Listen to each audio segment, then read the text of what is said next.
सरकारने हार्वर्ड युनिव्हर्सिटीमध्ये आंतरराष्ट्रीय विद्यार्थ्यांना प्रवेश न देण्याचा निर्णय घेतला। त्यानंतर विद्यापीठाने ट्रम्प प्रशासनाविरोधात कोर्टात याचिका दाखल केली। यावेळी एका फेडरल न्यायाधीशांनी ट्रम्प प्रशासनाचा हा निर्णय थांबवलाय। सरकारचा हा निर्णय अभिव्यक्ती स्वातंत्र्याचं उल्लंघन करतो। यामुळे हार्वर्डमधील आणि इतर अनेक विद्यापीठांमधील 7,000हून अधिक परदेशी विद्यार्थ्यांवर मोठा परिणाम झाला असता, असं हार्वर्ड विद्यापीठाचं म्हणणं आहे। दरम्यान कोर्टाने दिलेली ही स्थगिती विद्यार्थ्यांसाठी दिलासादायक ठरली आहे। अमेरिकेचे राष्ट्राध्यक्ष डोनाल्ड ट्रम्प यांनी अणुऊर्जेचं उत्पादन प्रचंड वाढवण्याचा निर्णय घेतलाय। पुढच्या 25 वर्षात अणुऊर्जा 300% वाढवायची असं ट्रम्प म्हणाले। व्हाईट हाऊसमधील ओव्हल ऑफिसमध्ये त्यांनी 4 महत्त्वाचे आदेश दिलेत। यात अणुभट्ट्यांची परवानगी लवकर देणं, अणुऊर्जा आयोगात सुधारणा करणं, 4 जुलै 2026 पर्यंत 3 नवीन अणुभट्ट्या सुरू करणं आणि या क्षेत्रात गुंतवणूक वाढवणं असे 4 आदेश ट्रम्प यांनी दिलेत। आता अणुऊर्जेचा काळ सुरू झालाय असं देखील ट्रम्प म्हणाले। यामुळे अमेरिका भविष्यात अणुऊर्जेच्या बाबतीत खूप आघाडीवर राहील असं दिसतंय। पाकिस्तानचे राष्ट्रपती आसिफ अली झरदारी यांची मुलगी आणि खासदार आसिफ भुट्टो हिच्या ताफ्यावरती एका जमावानं हल्ला केलाय। आसिफा कराचीहून नवाबशहाला जात असताना काही आंदोलकांनी तिचा ताफा अडवला आणि कालवा प्रकल्प तसंच कॉर्पोरेट शेतीच्या धोरणाविरोधात जोरदार घोषणाबाजी केली। काहींनी गाड्यांवर हाताने आणि काठ्यांनी मारण्याचाही प्रयत्न केला। सुदैवानं यात आसिफा सुरक्षित आहे। सिंधू नदीवरील नव्या कालव्याच्या कामामुळे स्थानिक लोक सध्या संतप्त आहेत।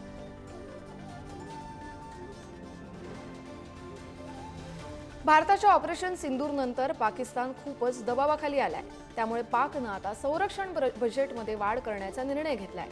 पाकिस्तानचे नियोजन मंत्री एहसान इक्बाल यांनी येणाऱ्या आर्थिक वर्षात लष्करी खर्चात मोठी वाढ करण्याचा निर्णय घेतलाय।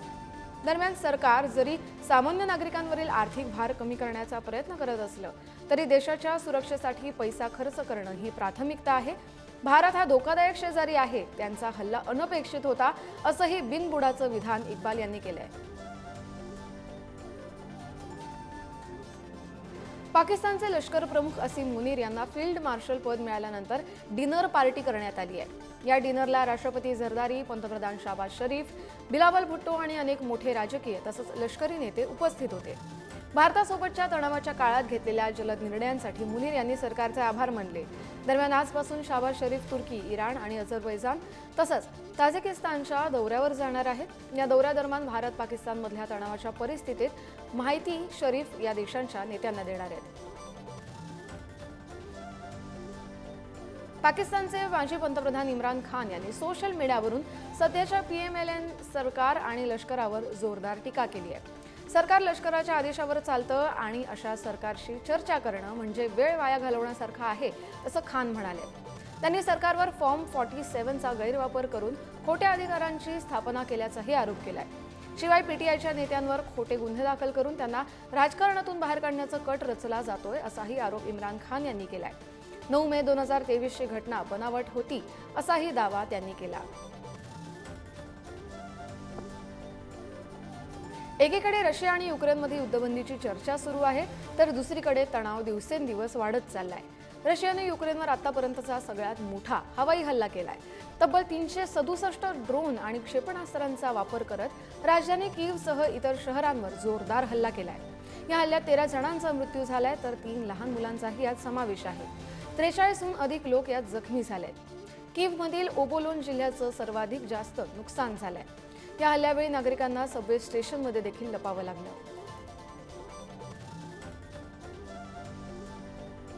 इस्रायल हमासमध्ये पुन्हा एकदा जोरात युद्ध सुरू झालंय। गाझामध्ये मृतांचा आकडा झपाट्यानं वाढतोय। इस्रायली लष्करानं एक व्हिडिओ जारी केलाय ज्यात त्यांचं सैनिक गाझा पट्टीत कारवाई करताना दिसतंय। ही कारवाई त्यांच्या नागरिकांच्या सुरक्षेसाठी केली जात असल्याचं इस्रायलने सांगितलंय। 18 मार्चपासून आतापर्यंत 3747 लोकांचा मृत्यू झालाय।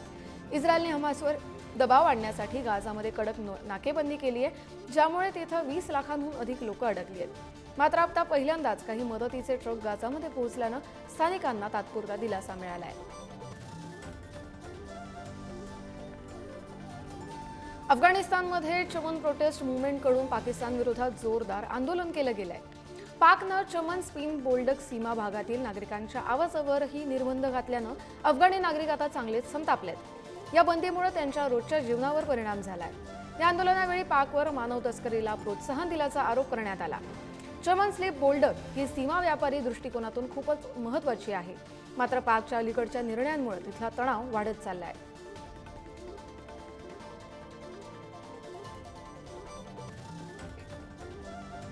ट्रम्प प्रशासनाने अखेर सिरियावर लादलेले दीर्घकाळाचे निर्बंध हटवण्यास मान्यता दिली आहे।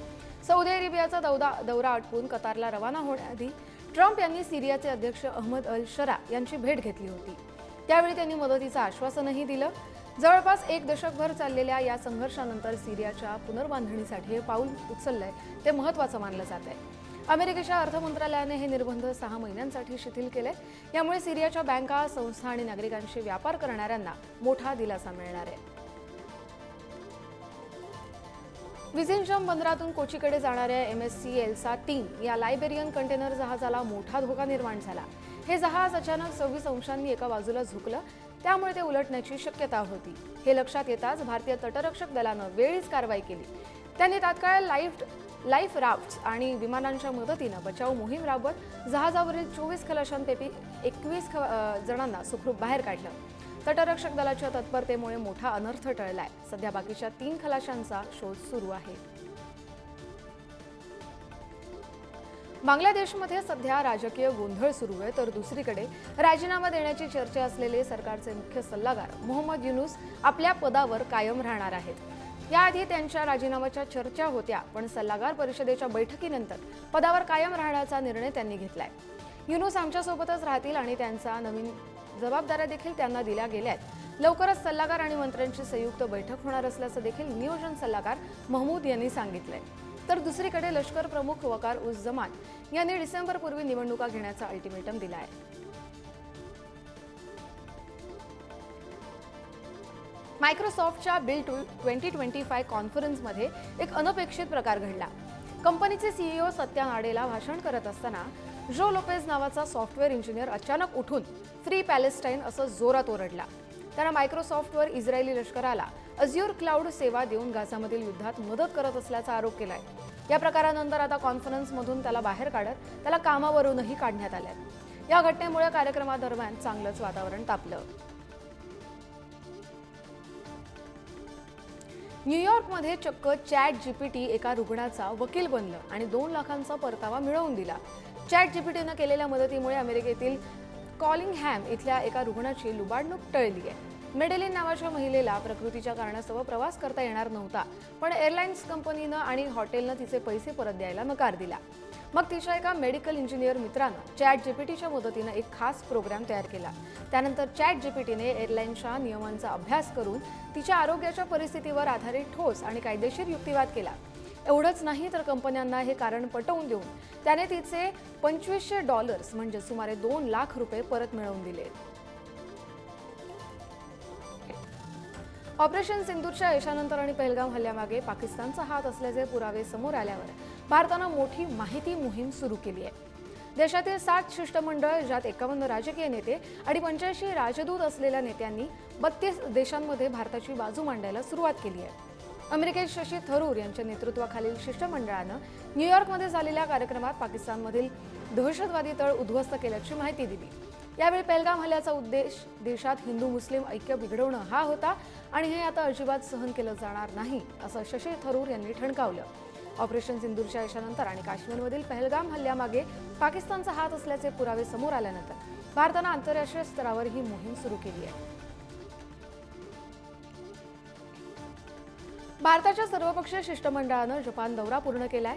तृणमूल काँग्रेसचे खासदार अभिषेक बॅनर्जी यांच्या नेतृत्वाखालील या टीमनं टोकियोतील भारतीय दूतावासात जपानी प्रतिनिधींशी महत्त्वपूर्ण चर्चा केली।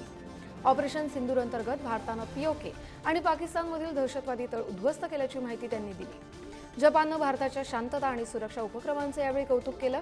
पुढचा टप्पा सोलमध्ये होणार असून भारत आता दहशतवाद विरोधी जागतिक लढ्यात आघाडी घेण्याच्या तयारीत असल्याचं बॅनर्जी यांनी म्हटलंय। मनामा इथल्या बहिरनमध्ये भाजप खासदार वैजयंत पांड्या यांच्या नेतृत्वाखालील सर्वपक्षीय शिष्टमंडळात असलेल्या MIMचे खासदार असदुद्दीन ओवेसी यांनी पाकिस्तानवर जोरदार टीका केली आहे। पाकिस्तान दहशतवादी संघटना ISI सारख्या दहशतवादी गटांना पाठिंबा देत आहे. हे थांबायला हवं. दहशतवाद्यांनी कुराणचा चुकीचा वापर करून धर्माला चुकीचं चित्र दाखवलं. इस्लाम दहशतवादाच्या विरोधात आहे आणि दहशतवाद्यांनी भारतातील निष्पाप लोकांच्या हत्यांचं समर्थन केलंय. त्यामुळे सामाजिक सलोखा बिघडण्याचा प्रयत्न होतोय, असं म्हणत ओवैसी यांनी पाकिस्तानला खडसावलंय. चीनमध्ये जगातील सर्वात रुंद केबल स्टेड पूल आता पूर्ण होण्याच्या मार्गावर आहे. मध्य चीनमधील हुबेई प्रांतातील यू लाइफिंग द्रुतगती मार्गावरील चायबुक्सी ग्रँड ब्रिजचा मुख्य गाभा यशस्वीरित्या जोडण्यात आलाय. 904 मीटर लांबीचा हा पूल जुळ्या आयबीम डिझाईनमुळे खास मानला जातोय. हा पूल एकाच डेकवर महामार्ग आणि द्रुतगती मार्ग जोडणारा हुबेईमधील पहिलाच पूल आहे. वुफेंग काउंटीमधील हा पूल चीनच्या चहा उत्पादन क्षेत्राला मोठा फायदा देणार आहे. चहा पर्यटन आणि स्थानिक अर्थव्यवस्थेला चालना देण्यासाठी हा पूल आता महत्त्वाची भूमिका बजावणार आहे. 24 मे हा दिवस भारतीय मोटर स्पोर्ट्ससाठी खास ठरला. 24 वर्षांच्या कुश मेनीने बोंको ग्रो प्रीतील फॉर्म्युला 2 स्प्रिंट रेस जिंकून इतिहास रचलाय. मोंटे कार्लो सर्किटवर भारताचा झेंडा फडकवणारा कुश मैनी हा पहिला भारतीय ठरलाय. DAMS लुकास ऑइल टीमकडून कुशनं पोल पोझिशन मिळवून संपूर्ण रेस आघाडीवर राहून जिंकली. त्याच्या या यशामुळे भारतीयांनी फॉर्म्युला रेसर मिळाल्याचा अभिमान असल्याचं म्हटलंय. कुशचा परिवारही मोटर स्पोर्ट्समध्ये फार मोठ्या स्तरावर आहे. त्याचा भाऊ अर्जुन देखील रेसर आहे. तसंच काका चेतन हे इलेक्ट्रिक कार रेवा बनवणारे प्रसिद्ध उद्योजक आहेत.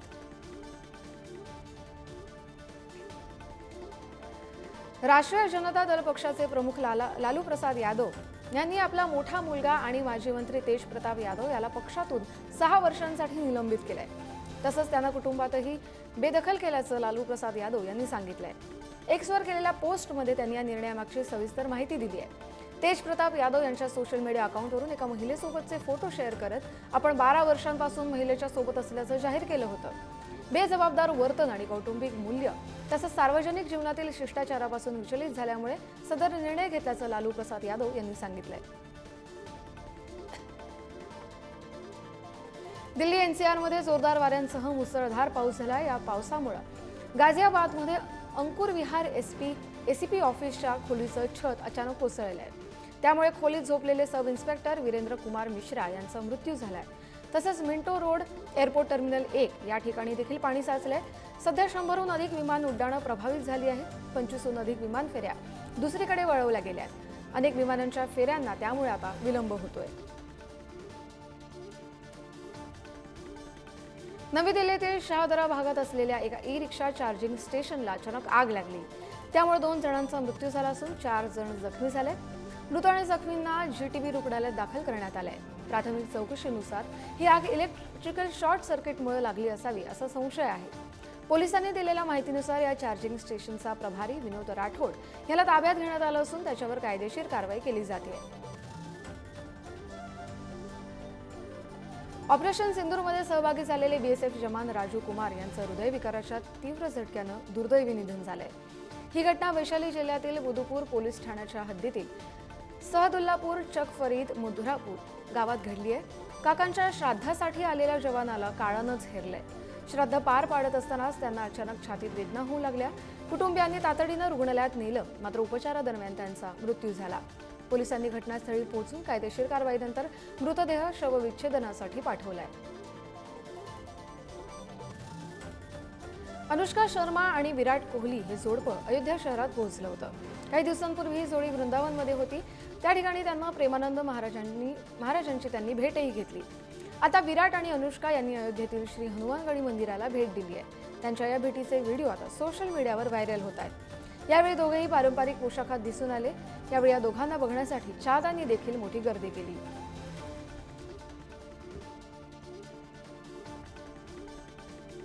अभिनेता अक्षय कुमार यानं परेश रावल यांना नोटीस पाठवल्यानंतर परेश रावल यांनी एक्स पोस्ट केली आहे. परेश रावल यांचे वकील अमित नाईक यांनी अभिनेता अक्षय कुमार यांनी पाठवलेल्या नोटीसला कायदेशीर उत्तर दिल्याची माहिती त्यांनी एक्स पोस्ट करत दिली आहे.